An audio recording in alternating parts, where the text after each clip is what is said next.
hello, hi, hello everyone. Welcome back to the last module for the chapter How do organisms reproduce.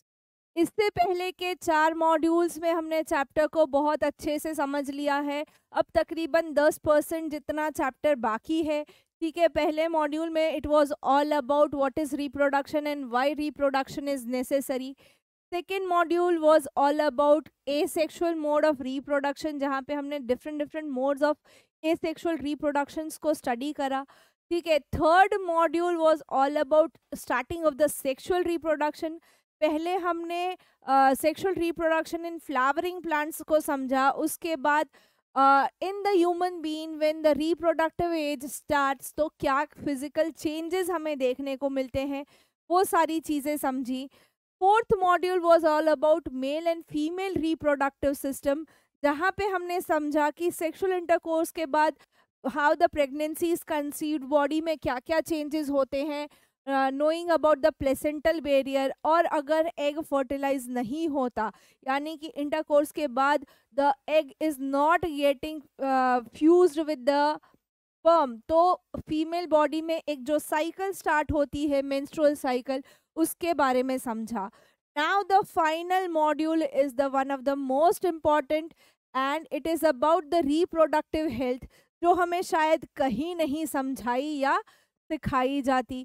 ठीक है, जो कि sexual act एक रोजिंदा जिंदगी का एक पार्ट है. ठीक है, तो यहाँ पे इंटीमेट कनेक्शंस बनते हैं बॉडीज के बीच में, और यहाँ पे डिसीजेस का ट्रांसमिशन भी हो जाता है बहुत easily through the sexual intercourse. 9th grade में एक चैप्टर था why do we fall ill, जो कि ओमिट आउट कर दिया. उसमें भी different modes of transmission of disease में सेक्सुअली ट्रांसमिटेड डिसीजेस को बहुत इम्पोर्टेंस दिया गया था. ठीक है, तो सरप्राइजिंग नहीं होगा if the person is getting deceased by sexual intercourse. ठीक है, तो रिप्रोडक्टिव हेल्थ सेक्सुअल कॉन्टैक्ट से भी असर करती है. ठीक है, कुछ डिसीजेस जो हैं सेक्सुअली ट्रांसमिटेड डिसीज, या हम कहें एसटीडीज, तो वो या तो बैक्टीरियल इन्फेक्शन कैरी फॉरवर्ड करती हैं. ठीक है, गोनोरिया हो गया, सिफाइलिस हो गया, ये कुछ सेक्सुअली ट्रांसमिटेड डिसीजेज हैं, बैक्टीरियल डिसीजेज हैं. या हमारा HIV एड्स हो गया, ह्यूमन इम्यूनो डेफिशिएंसी वायरस जो है, एड्स जो है वो वायरसेस के थ्रू ट्रांसफ़र होता है. तो बहुत कॉमन एसटीडीज़ हैं ये. कुछ STDs like HIV AIDS are fatal to the human life. ठीक है, यहाँ अल्टीमेटली डेथ होता है. तो क्या हम इन डिसीजेस को प्रिवेंट नहीं कर सकते? क्या यहाँ पे कोई मेथडोलॉजी नहीं है कि ड्यूरिंग सेक्सुअल एक्ट ये सारी डिसीजेस जो हैं वो हम एक दूसरे को ट्रांसफ़र ना करें? तो बहुत सारी मेथड्स होती हैं यहाँ पे, और उसमें से सबसे इम्पॉर्टेंट वन जो है that is covering up the penis, जो मेल रिप्रोडक्टिव ऑर्गन है उसको कॉन्डम से कवर करते हैं. तो ये प्रिवेंट करता है from the transmission of the infection to certain extent. कुछ एक्सटेंट तक कॉन्डम्स हेल्प करते हैं to prevent the sexually transmitted diseases. इसके अलावा बहुत सारी चीज़ें हैं जो ध्यान रखनी चाहिए whenever we are coming in sexual contact. ठीक है, अभी क्या होता है ना कि जब भी सेक्सुअल कांटेक्ट होता है या एक सेक्सुअल एक्ट होता है, इट इज़ अ कंडीशन की पोटेंशियली वहाँ पे प्रेगनेंसी कंसीव होगी, that may lead to the potential pregnancy. और जब भी प्रेगनेंसी कंसीव होती है, whenever there is a pregnancy conceived, ठीक है, there are major demands in the body and the mind of the female के दिलो दिमाग में, बॉडी में बहुत सारे चेंजेस होते हैं. There are major changes that occur in the female body. ठीक है, वीकनेसेस डेवलप होना, अगर हम कहें, या जो नोजिया वॉमिटिंग सेंसेशंस आते हैं, जो स्ट्रेस कंडीशंस डेवलप होती हैं. If the female is not ready for that, her health will be adversely affected. कभी भी एक फीमेल प्रेगनेंसी कंसीव करती है, she should be physically and mentally be ready for that pregnancy. If she is physically and mentally ready नहीं है, अगर उसको कहीं ना कहीं 1% भी डाउट है, then she should not go ahead with the pregnancy because you are giving birth to a new one. आप एक नई जिंदगी इस दुनिया में ला रहे हो, एंड व्हेन आप खुद उस चीज के लिए रेडी नहीं हो या आपकी बॉडी उस चीज के लिए रेडी नहीं है, you may not be the one कि आप उसको प्रॉपरली इस दुनिया में ला सको। इसीलिए इंडियन गवर्नमेंट ने एक रूल जो बनाया है, द एज ऑफ मैरिज, ठीक है, वो 2021 तक फीमेल में भी बढ़ाने का रीज़न यही है कि तब तक फीमेल बॉडी एटलीस्ट उतनी मेच्योरिटी अटेन कर लेती है कि that she can conceive and she can handle herself when she is pregnant. ठीक है, प्रेगनेंसी के साथ बहुत सारी weaknesses, nausea, vomiting common symptoms हैं, but there is lot of stress on your body and your mind, जो कि कहीं ना कहीं आपको एडवर्सली अफेक्ट करता है। तो whenever there is a pregnancy, the female should be mentally and physically be ready। ठीक है, तो क्या ये प्रेगनेंसीज को हम अवॉइड नहीं कर सकते? Can be there any method की अनवांटेड प्रेगनेंसीज ना हो? ठीक है, तो बहुत सारी ऐसी मेथडोलॉजी है जिनको हम कहते हैं कि भाई ये बहुत सारे कॉन्ट्रासेप्टिव मेथड्स हैं, या हम कहें मेथड्स ऑफ बर्थ कंट्रोल हैं, जिससे ये अनवांटेड प्रेगनेंसीज को हम अवॉइड कर सकते हैं। ये कॉन्ट्रासेप्टिव मेथड्स को हम अगर कैटेगराइज करें on the basis of their approach, तो पहला जो है वो है मैकेनिकल बैरियर। बैरियर यानी कि कुछ अड़चन यूज करें हम, ठीक है, जिससे स्पर्म एग तक ना पहुंचे फॉर द फर्टिलाइजेशन। ठीक है, तो सबसे पहला जो बैरियर मेथड है उसमें कॉन्डम एंड डायफ्राम्स यूज होते हैं।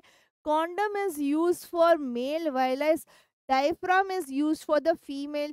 ठीक है, कॉन्डम से पेनिस को कवर किया जाता है, diaphragms are inserted into the vaginal tract, जहां से आगे जो स्पर्म है वो ट्रैवल ना कर पाए उसके लिए। ठीक है, ये है हमारे barrier methods. Second is the contraceptive act of changing the hormonal balance of the body. Body का जो हार्मोनल रिलीज होता है एवरी मंथ, जो साइकिल चलती है मेंस्ट्रुअल साइकिल, तो जो हार्मोनल रिलीज होते हैं उसको कैलकुलेट करके उसमें चेंजेस लाना, वो एक चीज़ है। बट ये कैलकुलेशंस बहुत रिस्की हो सकते हैं। If you don't want this calculations to go wrong, तो आप ये मेथड को बहुत कम रिलाई कर सकते हैं। This are known as chemical methods, जहाँ पे पिल यूज़ कर जाती है, ओरल पिल्स यूज़ करी जाती हैं थ्रू आउट द मंथ। ठीक है, from the first day of your menstrual cycle आपको पिल्स लेनी होती हैं टू सर्टेन डेट्स, जब आप फिर कह सकते हैं कि द फर्टिलाइजेशन में नॉट टेक प्लेस नाउ। ठीक है, ये ड्रग्स, ये पिल्स कॉमनली मार्केट में अवेलेबल होती हैं जो कि फीमेल्स लेती हैं। ठीक है, उसके अलावा अगर हम बात करें कि यहाँ पे हम हार्मोनल बैलेंस को हिला रहे हैं, we are bringing change in the hormonal balance, तो कहीं ना कहीं ये हमारी बॉडी के लिए साइड इफ़ेक्ट भी पैदा करेगी, कहीं ना कहीं ये हमारी बॉडी को एडवर्स इफ़ेक्ट देगी। ठीक है, इसके अलावा बहुत सारे कॉन्ट्रासेप्टिव डिवाइसेस भी यूज़ होते हैं जिसको हम IUCDs कहते हैं, यानी कि intra uterine contraceptive devices. Intra uterine contraceptive devices यानी कि यूट्रस में हम कुछ डिवाइसेस एंटर करते हैं, जिससे जो फर्टिलाइजेशन प्रोसेस के लिए जो यूट्रस को डेवलपमेंट होना है वो ना हो। इसमें हम कॉपर टी बहुत कॉमनली यूज़ करते हैं। ठीक है, इसके अलावा इस तरीके से लूप भी यूज़ किया जाता है। Copper T and loop both can be inserted into the female uterus. ठीक है, अगेन हर किसी को IUCDs सूट नहीं होते, ये कहीं ना कहीं साइड इफ़ेक्ट देते हैं या यूट्रस में इन्फेक्शंस और इरिटेशंस क्रिएट करते हैं। ठीक है, तो IUCDs अगेन एक प्रॉब्लम बन जाता है। अभी इन सब के अलावा एक और मेथड है जहाँ से हम जो फर्टिलाइजेशन प्रोसेस के लिए जो male and female gamete release हो रहे हैं उनके पाथ को ब्लॉक कर देते हैं, उनके रास्ते को ब्लॉक कर देते हैं, और उनको हम ब्लॉक करते हैं थ्रू द सर्जिकल मेथड। हम सर्जरी करते हैं और ये रास्ते ब्लॉक कर दिए जाते हैं। द सर्जिकल मेथड जो मेल में है उसे वेसेक्टोमी कहते हैं।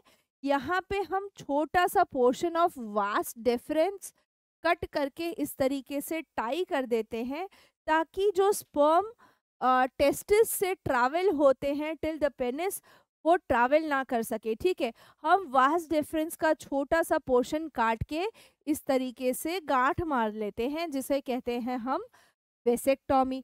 ठीक है, ये किस में किया जाता है? मेल में किया जाता है। ठीक है, if the vast difference in the main is blocked तो स्पर्म ट्रांसफर नहीं होगा एंड दस द फर्टिलाइजेशन के लिए एग के साथ कुछ नहीं जाएगा। ठीक है, so no further fertilization takes place. में हम ट्यूबेक्टोमी करते हैं।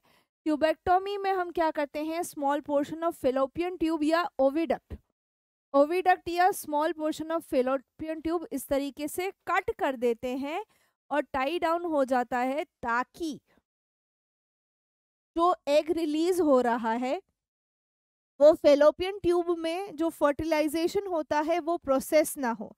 ठीक है, ये जो फेलोपियन ट्यूब जो फीमेल में है यहाँ पे ब्लॉक होने से जो एग है वो तो रिलीज होता रहेगा, वो तो यूट्रस तक पहुंचेगा, बट जो फर्टिलाइजेशन है वो नहीं होगा। जो फर्टिलाइजेशन होना था इन द फेलोपियन ट्यूब या ओविडक्ट वो नहीं होता। ठीक है, तो मेल एंड फीमेल दोनों के लिए सर्जिकल मेथड्स अवेलेबल हैं। फीमेल यूजुअली ट्यूबेक्टोमी अंडरगो करती हैं आफ्टर लाइक 1 या 2 बच्चे हो जाते हैं, फैमिली प्लानिंग कंप्लीट हो जाती है, उसके बाद यूजुअली ट्यूबेक्टोमी के लिए फीमेल्स आगे बढ़ती हैं। ठीक है, ये सारी चीज़ें कहीं ना कहीं सर्जिकल मेथड जो है वो बाकी सारे के कंपैरिजन में सेफ गिनी जाती है। ठीक है, बट सर्जरी के खुद के इन्फेक्शंस हो सकते हैं, बहुत सारे प्रॉब्लम्स हो सकते हैं अगर वो प्रॉपरली परफॉर्म नहीं करी जाती। ठीक है, तो ये सारी चीज़ें ध्यान रखते हुए हम एक रिप्रोडक्टिव हेल्थ की बात करें तो सर्जरी जो है ये अनवांटेड प्रेगनेंसी जब रह जाती है उसको भी रिमूव करने के लिए हम यूज़ करते हैं, उसको भी हटाने के लिए हम यूज़ करते हैं। अ, कुछ इस तरीके से फीटस को रिमूव किया जाता है सर्जिकली। ठीक है, but according to the act, the MTP acts, okay, medical termination pregnancy acts, certain weeks की pregnancy, certain critical conditions of pregnancy only allows the surgical method to remove off. ठीक है, आजकल government बहुत vigilant है by knowing like sex of the child. बहुत सारे लोग pregnancies को सर्जिकली टर्मिनेट करवाते हैं। ठीक है, तो उसको ध्यान में रखते हुए MTP एक्ट में भी बहुत सारे रेगुलेशंस एक्ट ऐड करे गए हैं। A person can not like remove unwanted pregnancy out of scratch. वो बहुत सारे इफ्स एंड बट्स हैं उसमें, और आप इलीगली ये करते पकड़े जाओगे तो आप जेल की सलाखों के पीछे दिखोगे। ठीक है, तो बेसिकली लोग इसको मिसयूज करते हैं particularly to know the sex of the child. ठीक है, तो अबॉर्शंस जो होते हैं वो कहीं ना कहीं फीमेल बॉडी को अगेन बहुत ही ज़्यादा mentally and physically drain out कर देते हैं। There is excessive loss once the pregnancy is terminated, excessive loss of blood. ठीक है, जो मेंस्ट्रुअल साइकिल 2-4 दिन के लिए चलती है वो after the removal of foetus कभी कभार 15-20 दिन तक चलती है, तो फीमेल की बॉडी उसके लिए और फीमेल खुद उसके लिए मेंटली रेडी नहीं होती। अबॉर्शंस या जो surgical method of removal of the unwanted pregnancy है वो सर्टेन कंडीशंस में ही आजकल गवर्नमेंट अलाउ करती है। ठीक है, तो जो ये हो रहा है, अबॉर्शंस जो हो रहे हैं वो कहीं ना कहीं फीमेल एंड मेल रेशियोज को मेंटेन ना कर पाने का भी एक रीज़न है। ठीक है, आज अगर हम इंडिया की बात करें तो सेक्स रेशियो अभी काफ़ी अच्छा हुआ है, but still there are certain states जहाँ पे पर 1000 मेल कुछ 800 850 फीमेल है। तो वो जो सेक्स रेशियो इम्बैलेंस आता है, that is because of this abortions. ठीक है, या हम कहें लोग sex of the child determine करके प्रेगनेंसीज टर्मिनेट कर देते हैं, उसके वजह से है। ठीक है, और इसी के वजह से ये जो रैकलेस फीटल फीटिसाइड हो रहा है, सेक्स रेशियो एक अलार्मिंग स्टेज तक आ गया था। और फिर गवर्नमेंट ने बहुत सारी स्कीम्स चालू करी, बेटी बचाओ बेटी पढ़ाओ आंदोलन, बहुत सारे जगह पे रेड करी जहाँ पे द फीटस का सेक्स चेक किया जाता था एंड टर्मिनेट की जाती थी प्रेगनेंसीज। तो ऐसी जगह पे जहाँ पे फीमेल फिटिसाइड्स हो रहे थे, ठीक है, थ्रू डिफरेंट मेथड्स, थ्रू कुछ लोग दवाई देके भी टर्मिनेट कर देते थे प्रेगनेंसी, कुछ लोग सर्जिकल मेथड से भी करते थे। तो ये सारी चीज़ें जो अलार्मिंग रेट पे बढ़ रही थी, गवर्नमेंट ने उनको बहुत सारे तरीके से कंट्रोल लाया है। And ultimately prenatal sex determination जो है उसको हमने बंद कर दिया है, प्रोहिबिटेड बाय लॉ है। ठीक है, if you are caught in this act, आपको तगड़ी से तगड़ी पनिशमेंट मिलती है। ठीक है, sex determination is illegal in India. ठीक है, अभी ह्यूमन पॉपुलेशन कंट्रोल होनी चाहिए।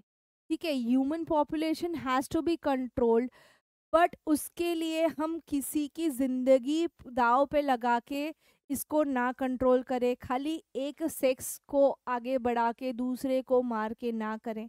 ठीक है। तो here we come to the end of this chapter.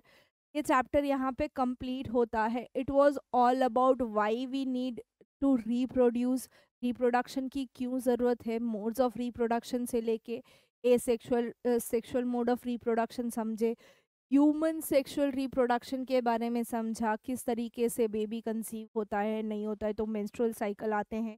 Then we studied about the reproductive health of the human.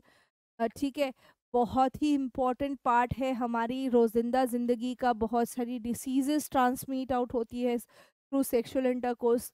तो वो सारी चीज़ें हमने इस चैप्टर में समझी। ठीक है, तो यहाँ ख़त्म होता है हमारा the chapter how do organisms reproduce. ठीक है।